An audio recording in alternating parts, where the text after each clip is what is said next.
Meus irmãos, o tema dessa série do mês de março, sobre o remanescente, ele tem a sua relevância por conta da identidade do movimento adventista que está diretamente ligado a esse conceito. Eu me vejo forçado, como pastor da Igreja Adventista Brasileira de Dallas, a pregar esse tema, porque pesa sobre mim a responsabilidade de conduzir o meu rebanho aos pastos e às águas que são necessárias para que ele seja nutrido e mantido no caminho da salvação. Uma não compreensão sobre o tema do remanescente, ou uma compreensão distorcida sobre o tema do remanescente, pode nos levar a vários caminhos perigosos. Ignorar o tema do remanescente pode colocar o movimento adventista dentro de um balaio comum, dentre muitas opções, dentro do espectro cristão, evangélico, tirando de nós, ou comprometendo a nossa compreensão da nossa identidade, tendo a nossa identidade comprometida, a nossa missão também acaba ficando comprometida. Compreender esse tema do remanescente também é importante porque muitos de nós que temos este conceito já há algum tempo em nosso coração, pode ser que quem nos instruiu, pode ser que quem nos doutrinou, tenha passado a ideia de que a noção do remanescente traga alguma espécie de exclusivismo em relação à salvação, como se para uma pessoa se salvar, ela precisasse necessariamente se tornar um adventista. Okay? Então, compreender este tema evita que a gente tenha uma compreensão equivocada em relação à nossa identidade ou tenha uma compreensão equivocada sobre o exclusivismo da salvação. Este é um tema que vai ser dividido, fatiado em 4 partes. O fato de nós transmitirmos os cultos, às vezes, traz algum risco, algum perigo de as nossas palavras serem tiradas fora do contexto, ou alguns cortes serem feitos, sendo utilizados de maneira parcial. Por isso, toda e qualquer compreensão do tema precisa ser levado em conta o seu contexto nos quatro temas que nós vamos abordar no mês de março. Por isso, eu queria que você fizesse planos de não perder o fio da meada durante esse mês, e ao final deste mês, pode ser que alguns de nós tenhamos, ou nos deparemos com uma realidade bastante chocante em relação a isso, ok? Nós não deveríamos estranhar esse tema, o tema do remanescente, como sendo algo enigmático. Nas palavras de um teólogo adventista bastante respeitado, Gerard Hazel, o tema do remanescente percorre a Bíblia do Gênesis ao Apocalipse como se fosse um fiozinho vermelho. Quando a gente olha para esse tema, etimologicamente, a expressão remanescente, a gente pode identificar na Bíblia 6 raízes diferentes, hebraicas, que formam dezenas de palavras e são utilizadas centenas de vezes ao longo das Escrituras, especialmente no Antigo Testamento. Mas a gente não precisaria explorar essas palavras para compreender o tema do remanescente. Agora, um breve panorama, se você quiser, eu posso dar essas notas para você, ou quem sabe botar até na descrição desse vídeo. As principais raízes, as 6 principais raízes são sha'ar, normalmente traduzida pelos verbos permanecer ou restar, palat, malat, yatar, sará e ahar. Palavras hebraicas que dão origens a outras muitas, vários substantivos como permanente, resíduo, escape, fugitivo, excesso, resto, atrapalhar, parte. Mas a primeira palavra que eu citei, sha'ar, é a mais vulgarmente usada para designar o remanescente, e ela tem sido mais estudada do que as outras pelos estudiosos. Mas é aí em Gênesis capítulo 7, onde eu pedi para você abrir primeiro, que a gente vai conseguir perceber esse tema aparecendo pela primeira vez, e é a partir daqui que nós vamos seguir as suas pistas. Gênesis capítulo 7, o verso 4, lemos assim: porque daqui a 7 dias farei chover sobre a terra durante 40 dias e 40 noites, e da superfície da terra, que diz a tua Bíblia? A minha versão diz: exterminarei todos os seres que fiz. Tudo foi destruído por este episódio chamado de dilúvio, restando apenas Noé e a sua família. No verso 23 desse mesmo capítulo de Gênesis, do capítulo 7, você lê assim: assim foram exterminados todos os seres que havia sobre a face da terra, o homem e os animais, os répteis, as aves dos céus foram extintos da terra, ficou somente Noé e os que com ele estavam na arca. A Bíblia deixa muito claro que Noé foi um homem justo na sua geração e só sobrou ele e a sua família. Noé, ao contrário de tudo e de todos, diz o verso 9 do capítulo 6, Noé andava com Deus. No verso 1 do capítulo 7, você vê que Deus o chama de justo, o chama de íntegro. No verso 22 do capítulo 6 de Gênesis, você tem a declaração de que Noé obedeceu a Deus, e Deus fez com ele um concerto. Olha o verso 18 do capítulo 6 de Gênesis: contigo estabelecerei a minha aliança, entrarás na arca, tu, teus filhos, tua mulher e as mulheres dos teus filhos. E aqui a gente precisa compreender que um concerto só funciona se ambas as partes concordarem com os termos do acordo.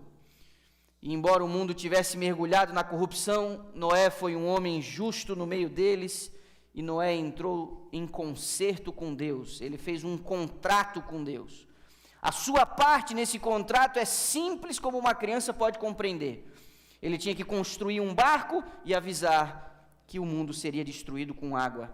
Seu sermão consistia nessa única linha, e a sua tarefa, que levou um pouco mais de um século, era de construir um barco, uma espécie de fuga ou de uma rota de escape para essa destruição que seria inevitável. De toda a humanidade existente, restaram apenas 8 pessoas: Noé, sua esposa, seus 3 filhos e as suas 3 noras. Foi mais de um século, como eu disse, de uma pregação insistente de uma nota só. Mas a gente conhece o relato bíblico e isso não adiantou. Noé e sua família creram no que a gente pode chamar de verdade presente. E a verdade presente consistia na ideia de que o mundo seria destruído por um dilúvio. A primeira noção de um remanescente é o resto da humanidade que sobrou na figura de Noé e sua família, e de uma família que havia crido numa verdade presente. Essa verdade presente consistia no fato de que Deus destruiria o mundo com um dilúvio. Essa mensagem diferente, estranha, pouco provável, formava os contornos da identificação de Noé como o remanescente da profecia.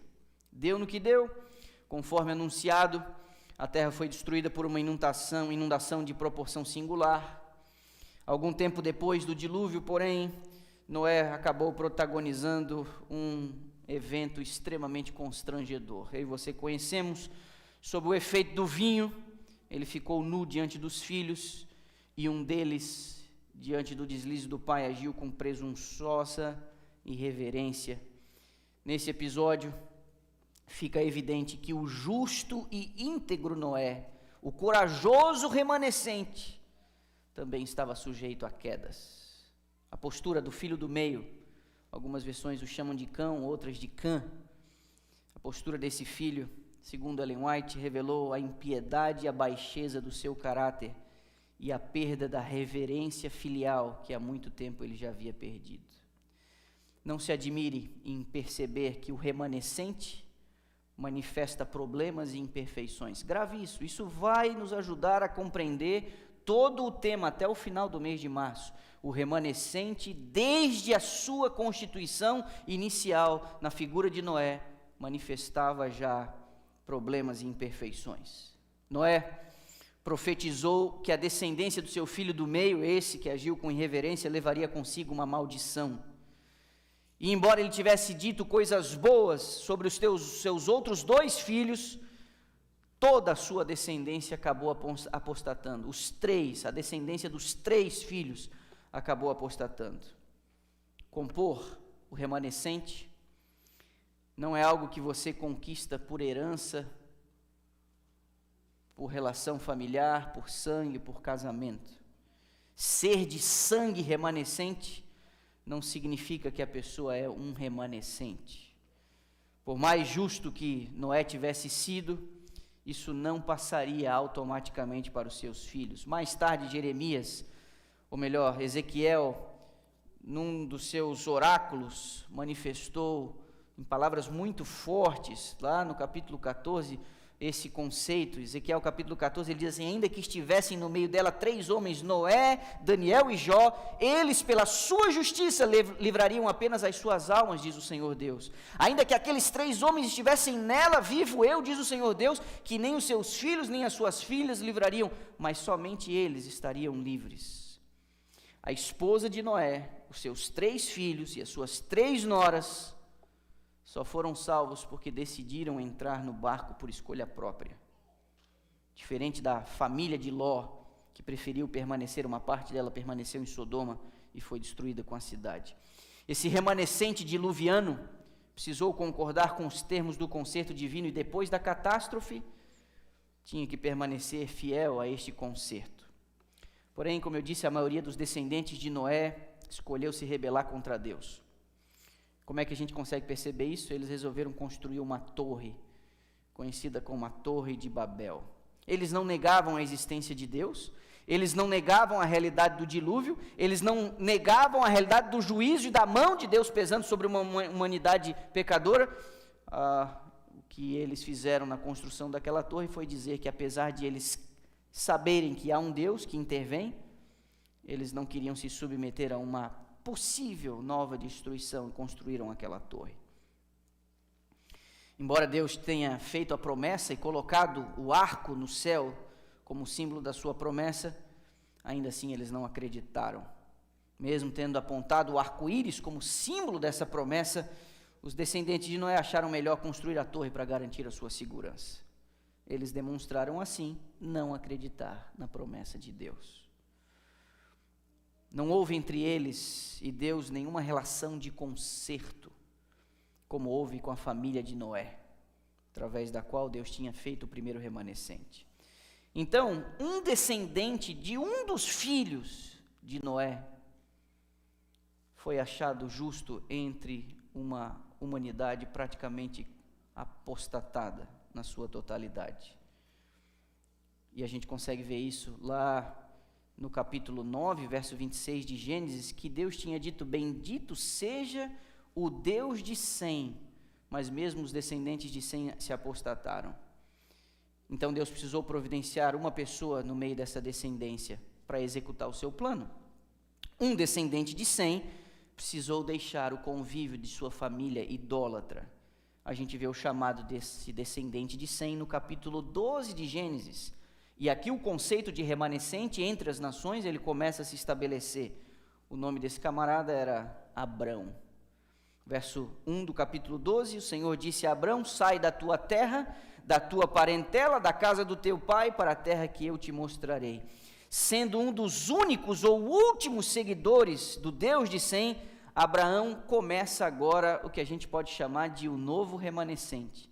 Noé foi o remanescente dentro de toda uma geração, a sua descendência apostatou quase que em sua totalidade. Uma pessoa, descendente de um dos seus filhos, o mais fiel deles, acabou sendo que ser retirado no meio de toda a sua família para Deus poder preservar. Nunca, observe o que eu vou lhe dizer, nunca na história da humanidade houve uma completa e total apostasia nos habitantes desse planeta. Nunca houve. Sempre houve alguém com quem Deus podia contar, através do qual ele poderia cumprir os seus propósitos. Houve um momento na história da humanidade que restaram apenas 8. E agora no chamado de Abraão, você consegue perceber que as coisas não estavam muito diferentes do período antes do dilúvio, mas Deus tinha feito uma promessa: não vou mais destruir a terra com água. Essa destruição, afinal, seria com fogo e levaria ainda algum tempo. Então, como antes dele, Abraão também precisou entrar num concerto com Deus. Quando Deus o chama: sai da tua casa, da tua parentela, é porque a idolatria e a apostasia já havia alcançado a casa do pai de Abraão. E para que Deus pudesse cumprir o seu propósito, ele diz: sai daí e vai para um lugar que eu ainda vou te mostrar. No verso 1 e 2 do capítulo 17 de Gênesis, o que você consegue perceber é esse concerto. Sendo, pois, Abrão da idade de 99 anos, apareceu o Senhor a Abrão e disse: eu sou Deus Todo-Poderoso, anda em minha presença e sê perfeito, e porei a minha aliança entre mim e ti, e te multiplicarei grandissimamente. Deus fez um concerto com Noé, formando o remanescente, e Deus agora está formando um concerto com Abraão, também criando um remanescente. Abraão também tinha uma verdade presente para o seu tempo. Que verdade presente era essa no tempo de Abraão, para que ele pudesse ser considerado um remanescente? A verdade presente é que só o Senhor Jeová era o Criador e só Ele deveria ser adorado. Essa era a verdade presente no período de Abraão. No meio de um mundo que adorava formas de pau, pedra, metal, Abraão desfrutou de longe a maior luz de sua geração. Nós conhecemos muito bem suas faltas, mas apesar dessas faltas, Abraão manteve uma relação com o Senhor no meio de um mundo que não queria nada com ele. Abraão forma uma nova linhagem, um remanescente familiar, que representaria a Jeová e permaneceria leal a Ele, adorando unicamente a Ele, e enquanto a sua descendência permanecesse fiel a este concerto, Deus abençoaria esse povo. Verso 19 do capítulo 18, você vê Deus dizendo: eu o tenho conhecido, falando sobre Abraão, e sei que ele há de ordenar a seus filhos e a sua casa depois dele, para que guardem o caminho do Senhor, para agir com justiça e juízo, para que o Senhor faça vir sobre Abraão o que acerca dele tem falado. Observe, porque nesse verso existe algo extremamente relevante. Deus escolhe Abraão no meio de toda uma geração, porque ele ainda tinha disposição de adorar unicamente a Jeová como o único Deus verdadeiro, Criador dos céus e da terra. Mas no pacto que Deus faz com Abraão, existe uma condição que você vê no final desse verso. Abraão precisa ordenar a sua casa, Abraão precisava ordenar a sua família após o Senhor, para que as coisas que Deus tinha dito que faria, elas pudessem se cumprir. Há aqui uma condição para que o concerto fosse levado adiante. Esse verso deixa claro que as bênçãos do concerto dependiam da obediência de Abraão e dos seus descendentes. Essa fé de Abraão não passaria automaticamente para os seus filhos, para a sua descendência. Então, igreja, ouça o que vou lhe dizer: qualquer pessoa pode nascer numa família ou numa igreja remanescente, mas só permanecerá nela se nascer de novo numa fé remanescente.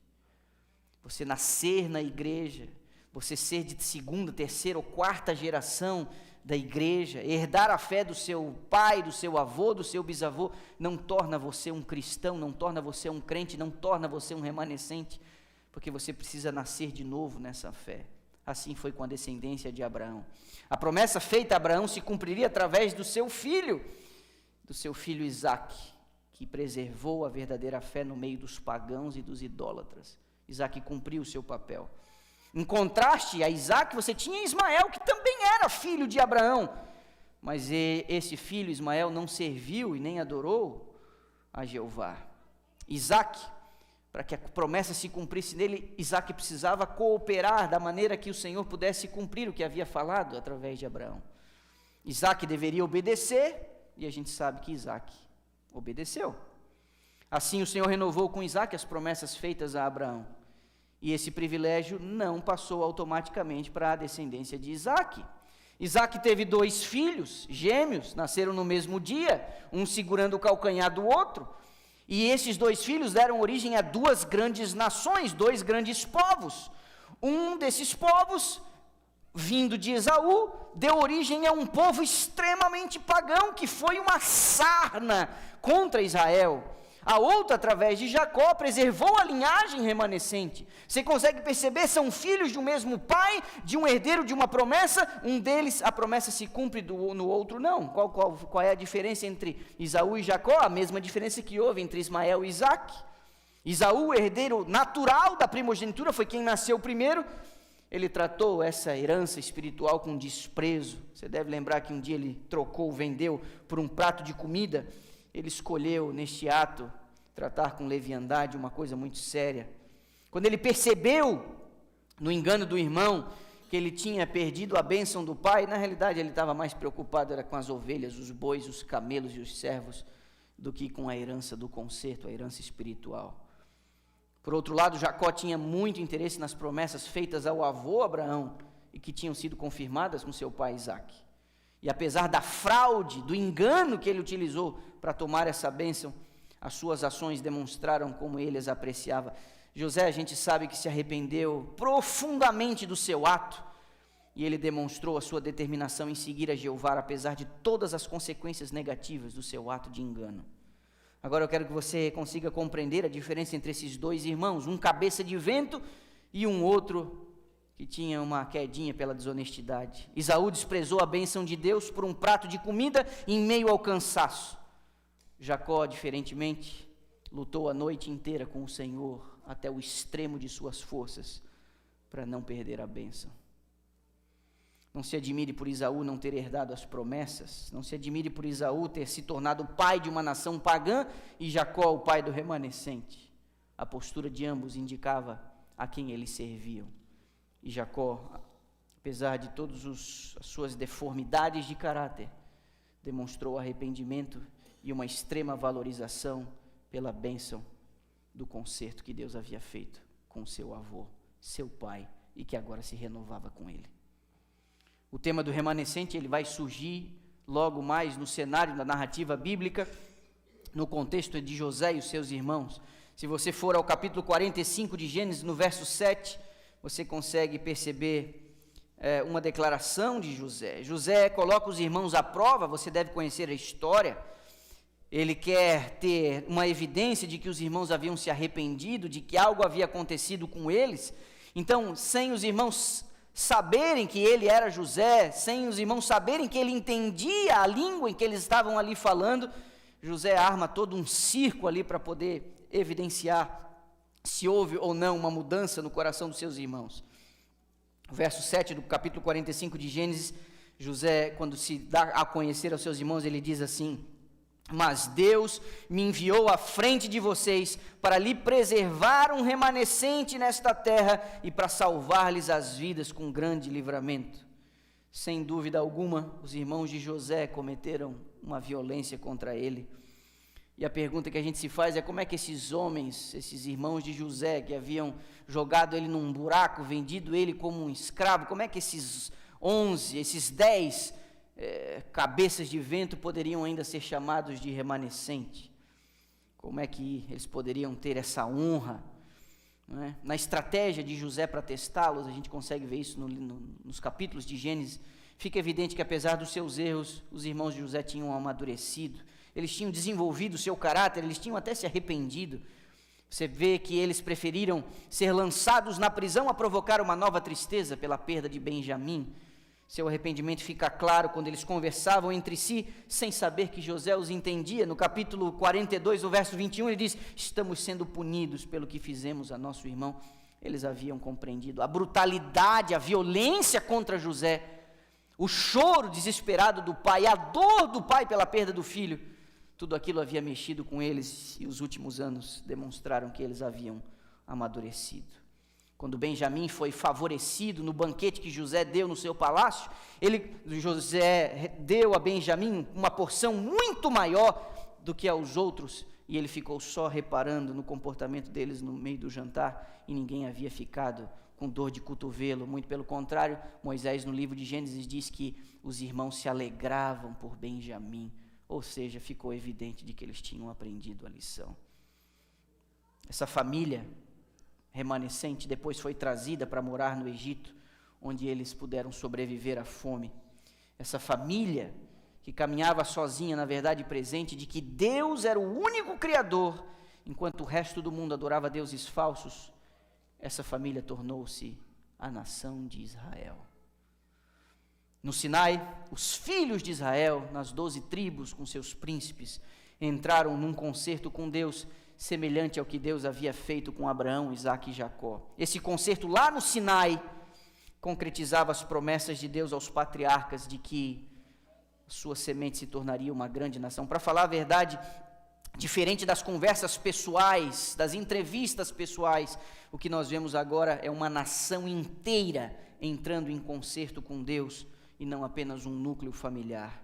Êxodo 19, se você for ao próximo livro, no capítulo 19, versos 5 e 6, você vai conseguir ver: agora, se me obedecerem, esses são os termos do concerto, se me obedecerem fielmente e guardarem a minha aliança, vocês serão o meu tesouro pessoal, o que diz a tua Bíblia? Dentre todas as nações.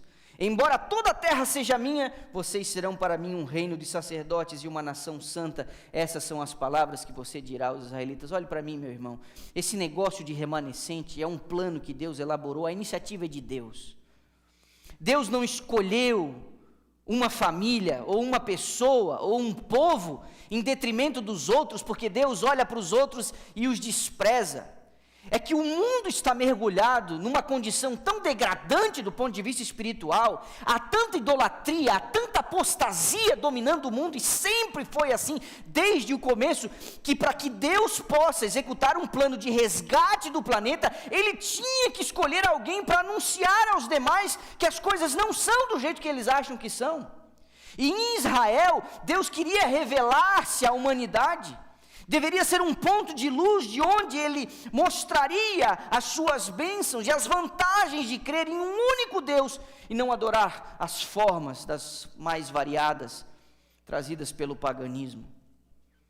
Esse concerto no Sinai torna o expediente com Israel algo extremamente relevante, dando ainda uma força maior a esse conceito do remanescente.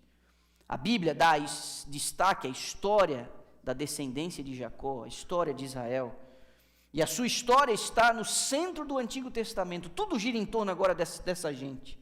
Contudo, a nação em si foi sempre uma entidade menor lá no Antigo Oriente Médio. A gente precisa compreender isso. Do ponto de vista histórico, Israel não merece tanta relevância e nem protagonismo.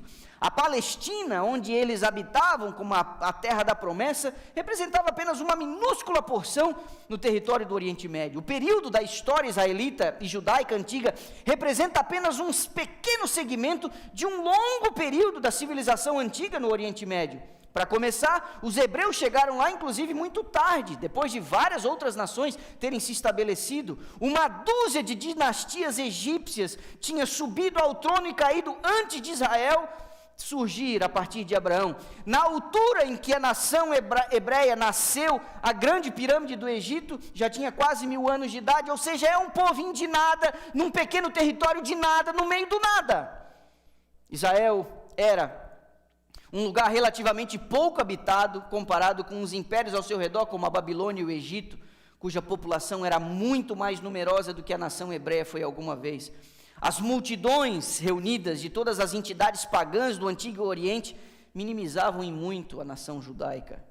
Israel também era pequeno geograficamente em relação aos grandes poderes do mundo antigo. Mapas do Antigo Oriente mostram que mesmo na altura em que as 12 tribos foram uma grande potência, ali no período de Davi e Salomão, eles possuíram pequenas quantidades de terra. A Síria, Babilônia, Pérsia, até mesmo o Egito no seu apogeu, tinham impérios muito mais vastos do que os judeus alguma vez tiveram. Finalmente, com exceção de um século sob a monarquia de Davi e Salomão, como eu mencionei, Israel foi um poder regional a se ter em conta, mas nunca foi uma grande potência militar. Na melhor das hipóteses, foi apenas um poder local, capaz de submeter algumas poucas nações ao seu redor e de por algum tempo manter o Egito à distância. Em vários momentos da sua história, especialmente depois da nação ter se separado em 2 reinos antagônicos, a nação foi invadida, pilhada, destruída pelos egípcios, assírios, babilônios, persas, gregos e finalmente os romanos. Ou seja, a importância de Israel não estava no seu tamanho, na sua população ou no seu poder militar. O que tornou Israel o centro da história bíblica foi a sua religião. Só Israel aderiu, embora de forma irregular, a fé original que ia até Abraão, Noé e Adão. Como comunidade, permaneceu como um posto avançado no conhecimento de Deus durante um tempo em que a verdadeira religião da humanidade era abafada por uma explosão de paganismo e de idolatria, que cobriu o mundo com resíduos de superstições e falsos ensinos. Meus irmãos, sejamos muito francos e honestos. As batalhas até aqui travadas entre o bem e o mal, quase todas elas foram vencidas por Satanás. Ele tomou domínio em cada uma das gerações da nossa raça humana, desde o Éden, de tal forma que Deus pôde contar sempre com uma meia dúzia, um punhadinho de gente, para que lá no final, apesar das muitas batalhas terem sido perdidas, no final, a guerra será vencida pelo Deus a quem a gente serve. Israel foi um remanescente no meio das nações, um punhadinho de gente, um resto no meio de um mundo que não conhecia o Deus verdadeiro, nem a sua doutrina e nem tinha relação com ele. Isso foi o que Satanás conseguiu fazer com a humanidade. Esse papel de Israel se torna mais relevante quando você compara a fé de Israel com as nações à sua volta. Do Nilo ao Eufrates, os habitantes do Antigo Oriente adoravam um panteão altamente complexo de deuses e deusas que se manifestavam na natureza. Numa tempestade estava o Deus das tempestades, na luz do sol estava o Deus do sol. Assim como a natureza não era pacífica, segundo a ideia do mundo, os deuses também não eram pacíficos, se rebelavam frequentemente, e eles também desenvolveram características humanas, porque eram um produto da imaginação humana, esses deuses. Vingança, inveja, incoerência, paixão, violência, tudo isso as divindades pagãs manifestavam, e isso tudo era passado de geração em geração. Esses deuses muitas vezes foram descritos como matando-se uns aos outros, lutando entre si, até mesmo violando-se uns aos outros. E então, no meio dessa parada de politeísmo, uma pequena nação de ex-escravos, refugiados e sem terra própria, viajantes sem pátria, insistia em proclamar uma das ideias mais radicais da antiguidade: Shema Israel, Adonai Eloheinu Adonai Echad, que significa: ouve, ó Israel, o Senhor é Deus, o Senhor é um. No meio dessa bagunça toda, um punhado de ex-escravos insistia, mesmo de forma irregular, a pregar: só existe um único Deus e só Ele deve ser adorado. Por mais radical como isso possa parecer, essa ideia de Israel não era nova. O monoteísmo e a adoração somente a Jeová tinham sido a religião original da humanidade. Essa verdade não se tinha perdido totalmente no meio do politeísmo que permeava o Antigo Oriente, porque os hebreus, uma nação remanescente, que se agarrava à fé original, insistia ainda em segui-la. Assim, ao adorarem apenas a um Deus, Jeová, os hebreus não apareciam com uma nova e inovadora doutrina, mas eles simplesmente traziam algo original e o mais antigo de todos. O politeísmo é que era algo novo. O mesmo aconteceu com a rejeição pelos judeus da loucura de ver a natureza como um Deus. Ao contrário dos pagãos, Israel não via a natureza como uma força divina. Israel via a natureza como um produto desse Criador. Agora, isso também recuperava as noções originais. O politeísmo no Antigo Oriente Médio estava tão arraigado na idolatria, e eles podiam até não acreditar que a estátua de pau e de pedra era o próprio Deus, mas uma representação dele, que o espírito desse Deus estava nessa imagem. Essa idolatria havia se espalhado pelo mundo habitado, como qualquer outra filosofia atual. Mas quando o pó do Egito ainda sujava as mãos dos hebreus, Deus disse a eles: não farás para ti imagem de escultura, nem semelhança alguma que há em cima dos céus, nem embaixo na terra, nem nas águas debaixo da terra. Não as adorarás, nem te encurvarás a elas, nem as servirás. Embora a fé de Israel fosse muito diferente da fé das nações vizinhas, também não era algo novo. Paulo mais tarde diz à igreja aos Romanos que os sábios se tornaram loucos e trocaram a glória do Deus imortal por imagens feitas segundo a semelhança do homem mortal. Ao rejeitar a idolatria, Israel estava apenas restaurando a adoração ao verdadeiro Deus, como ela era antes de ser mudada em mentira, como disse o apóstolo Paulo. Deus disse que Adão dominaria sobre a natureza, e jamais foi sua intenção que o homem adorasse a natureza. Você deve lembrar que quando Deus entrega o planeta ao domínio de Adão, ele diz: você vai sujeitar todas as coisas ao seu domínio, as aves, os peixes, todas as coisas. Mas mais tarde o que Satanás faz? Leva os seres humanos a adorar esses objetos da natureza, a ponto de uma das divindades mais relevantes do Antigo Oriente eram as rãs. Os seres humanos se curvavam diante de rãs, porque o ser humano nunca é maior do que aquilo que ele adora. E o que Satanás queria fazer era rebaixar a imagem de Deus nas suas criaturas. Os sacerdotes pagãos na antiguidade, eles faziam coisas ligadas às feitiçarias. Era uma cultura saturada de magia, adivinhação, astrologia, e todas elas eram usadas com propósitos religiosos, políticos e militares. Os sacerdotes pagãos chegavam a estudar o fígado das ovelhas. Você imagina que eles abriam um animal, pegavam o fígado com aquela gordura, colocavam em cima de uma travessa qualquer, e por aquele óleo que saía do fígado, eles ali orientavam reis, sacerdotes e o povo através dessas suas práticas. Esse método, se fosse muito caro, eles usavam outros. Às vezes a fumaça que saía do fogo, através daquela fumaça eles liam o futuro e faziam as suas predições.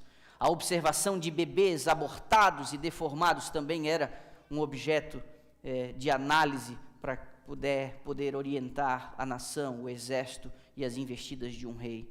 Atirar flechas ao acaso também era um jeito de você fazer as suas predições. Essas eram formas de magia, adivinhação, usadas para prever o futuro. Israel rompe com isso radicalmente, com as suas normas prevalecentes, pelo menos na teoria.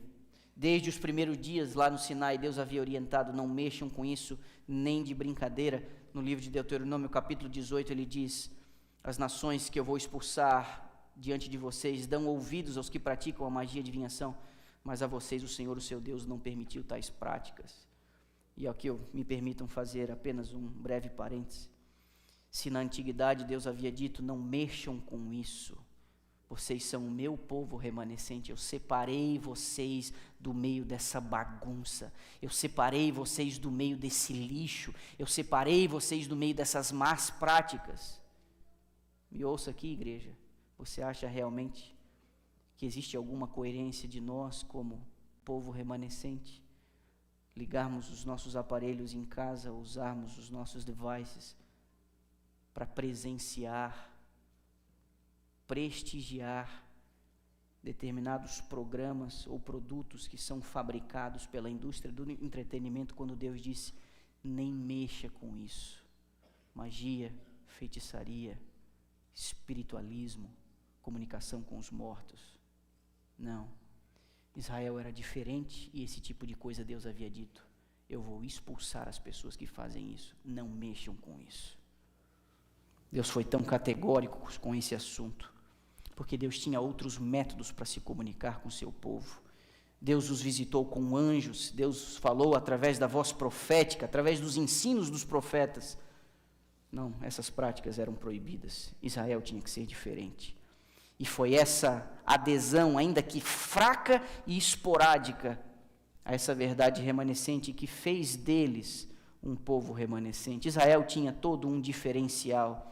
Israel guardava o sábado, mas essa não foi uma invenção para o povo, isso reportava a criação original, lá registrado no livro do Éden.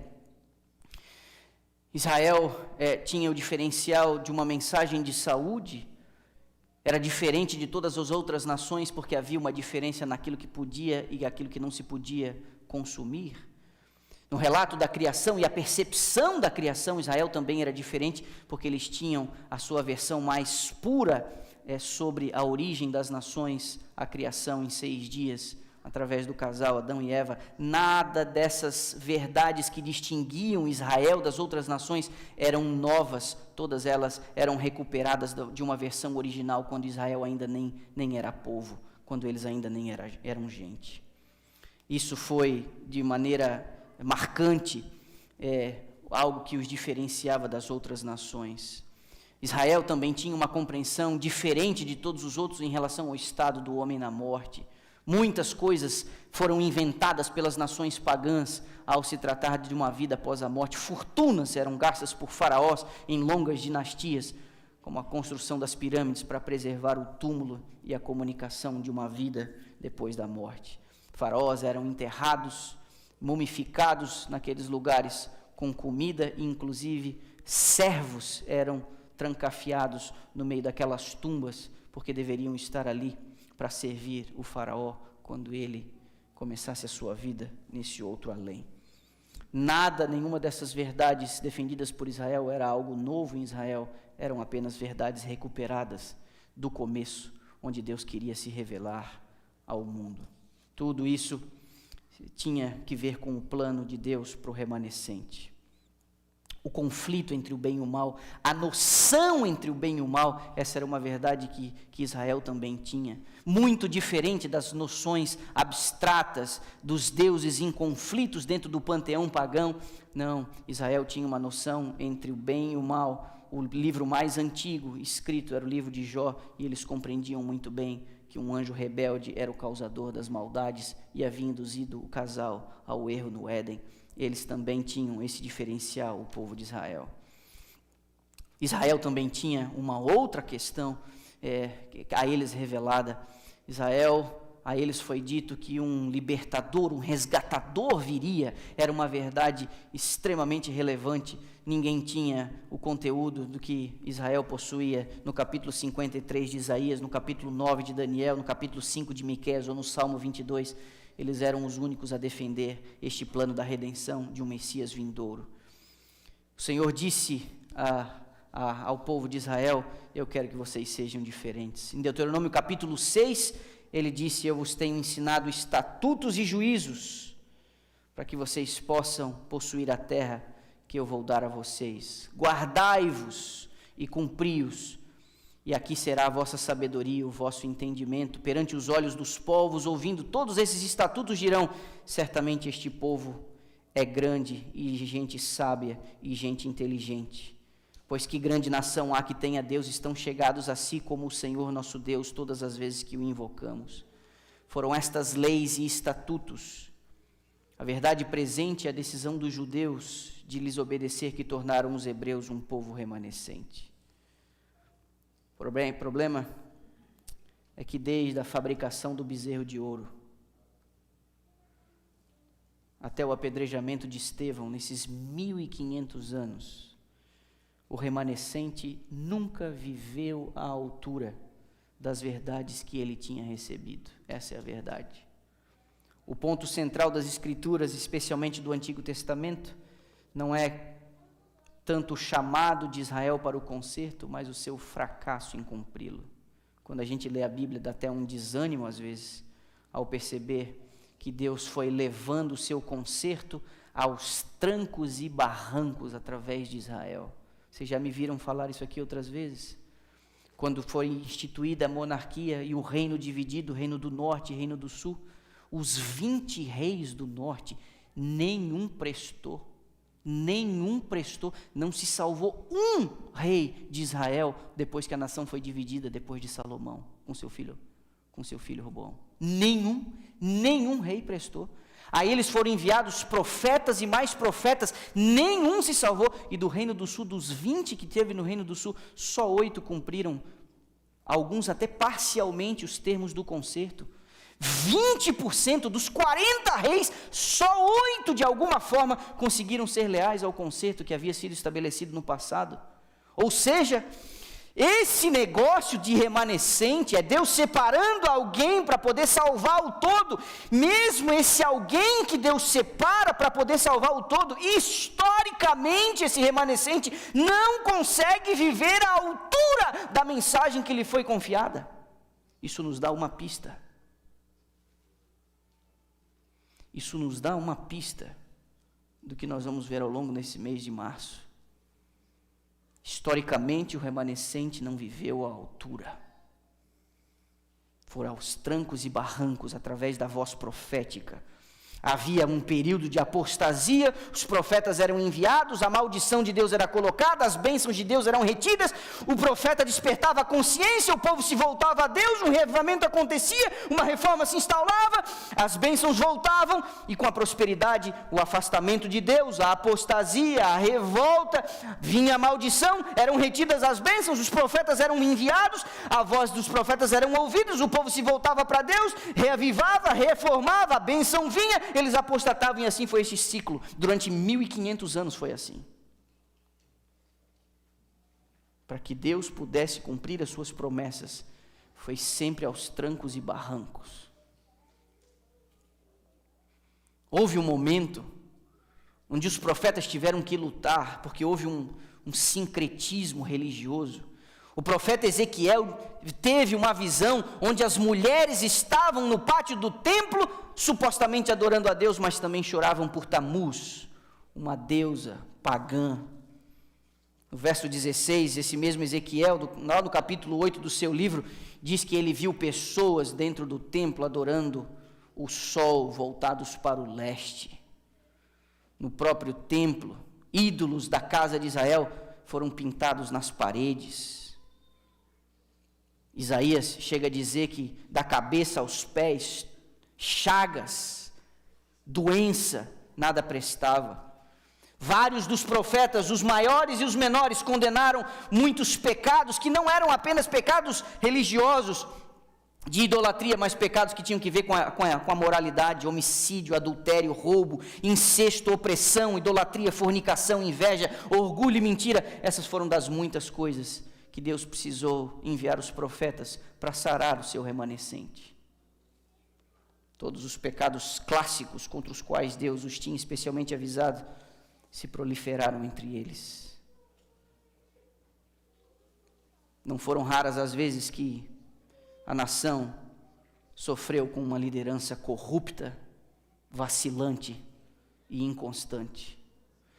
Meu irmão, olhe para mim, não se admire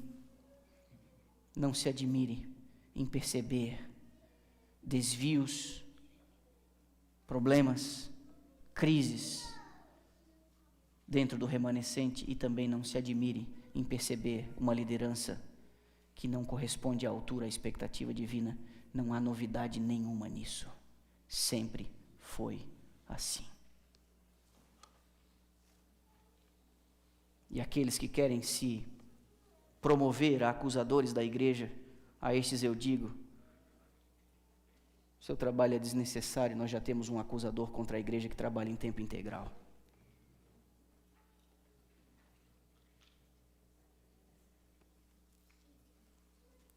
Uma linha grande de líderes infiéis e inconversos levou a nação de uma crise a outra, até que toda a casa ruiu completamente. Satanás foi tão astuto e tão eficiente em comprometer a visão do remanescente. Ele foi tão eficiente no seu trabalho, que quando a maior e mais importante promessa concedida ao remanescente se cumpriu, a nação não o reconheceu.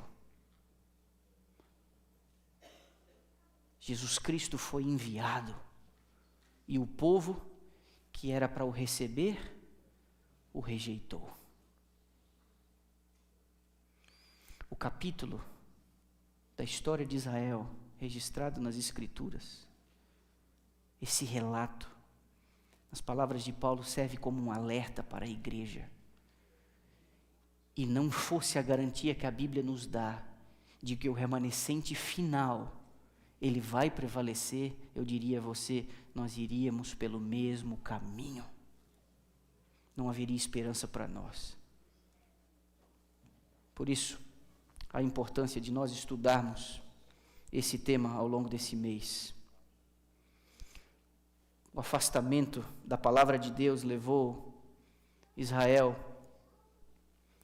a se dividir, até mesmo lutar entre si. Mas eu e você precisamos compreender que o conceito do remanescente implica uma distinção. Eu imagino que há 2 ou 3 anos atrás, um sermão pregado pelo pastor Adolfo Soares, num concílio de pastores, imagino que deve ter sido há uns 3 anos atrás, acho que foi antes da pandemia. Num dos momentos mais incisivos, num tom muito veemente, apelando aos pastores, ele disse: nós precisamos falar mais como remanescente, nós precisamos nos vestir mais como remanescente, nós precisamos ouvir músicas mais de acordo com o remanescente. Alguém bem intencionado estava filmando com um celular, lá do meio do público isso. E não era um sermão que estava sendo transmitido, era um concílio de pastores. Mas esse recorte desse sermão, esse pedacinho gravado no celular, tudo tremido assim, lá de trás, lá do meio isso espalhou, como tudo hoje espalha. O interessante foi perceber as reações das pessoas a essa pequena parte do sermão.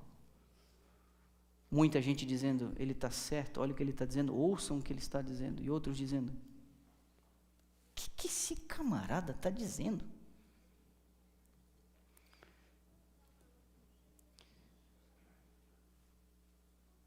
O que está por trás do conceito do remanescente é que Deus está separando uma parte do todo.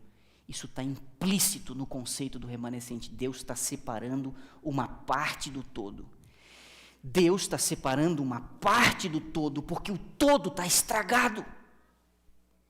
Deus está separando uma parte do todo, porque o todo está comprometido. Deus está separando uma parte do todo, porque Ele está desprezando o todo? Não! Deus ama esse todo, Deus quer esse todo, Deus busca salvar esse todo, mas esse todo está doente. E o conceito do remanescente é Deus tirar uma parte desse todo para dizer: me permitam usar vocês para eu poder atingir esse todo. Então, logicamente, estes que se identificam com a parte e não com o todo, estes precisam ser diferentes. A minha pergunta: quão diferente nós estamos dispostos a ser? Quão diferentes nós estamos dispostos a viver? Quão diferente? Porque se nós queremos ser como todo mundo, eu vou dizer para você: este lugar aqui não vai atender os teus anseios. Este é um lugar para aqueles que têm coragem de ser diferentes. Não porque Deus ama a parte e rejeita o todo. Deus simplesmente precisa usar a parte porque Ele ama o todo. Quando Deus olha para Noé e diz: eu preciso que você construa um barco, e insista nessa coisa, 120 anos para salvar o todo, não teve jeito, mas uma parte precisou ser preservada. Deus tinha feito uma promessa, ele precisava preservar uma parte, porque senão o planeta não seria resgatado. Uma parte foi preservada, a descendência dessa parte se apostatou. Aí ele pega uma dessas pessoas e ele diz: eu vou usar você. E quando ele pega esse um aqui, ele diz assim: em ti serão benditas todas as nações da terra. No chamado de Abraão fica implícito que Deus quer salvar e abençoar todo mundo. Mas para Deus salvar e abençoar todo mundo, Ele tem que se revelar usando um punhado de gente. Por 1500 anos, Israel praticamente falhou no desempenho de sua tarefa. Foi sempre nos altos e baixos, como uma montanha russa, sempre assim. O pior dos seus atos foi a rejeição do Messias. E depois de 3 dias e meio proféticos, eles perderam o privilégio como nação. E o conceito de remanescente, ele agora não estava mais restrito ao sangue, à descendência de Abraão, mas aqueles que adeririam à fé de Abraão, não mais com a marca da circuncisão, mas com o seu coração, tendo aceitado Jesus Cristo como seu Salvador. Essa foi a verdade presente no primeiro século que fez a transição entre o remanescente de Israel e agora a igreja. Nós vamos ver isso ao longo desse mês de março. Mas agora, para começar, quão disposto você está para ser diferente? Quão disposto você está para ser usado por Deus, para atingir aqueles que têm os seus ouvidos fechados, os seus olhos fechados para as verdades elementares? Uma característica do remanescente é que é uma parte do todo, e a outra característica do remanescente é que o remanescente não inventa novas doutrinas, o remanescente resgata as doutrinas originais, resgata os valores originais, resgata as coisas mais antigas que foram pervertidas por Satanás ao longo de séculos de história e de civilização humana. Quão disposto você está para resgatar as coisas antigas e originais? Isso faz de você e de mim alguém muito diferente. Quão disposto você está? Que essa jornada do mês de março, aos sábados de março, nos ajudem a tomar uma decisão. Ao final desse mês, uma decisão precisará ser tomada. O primeiro passo nós já demos hoje.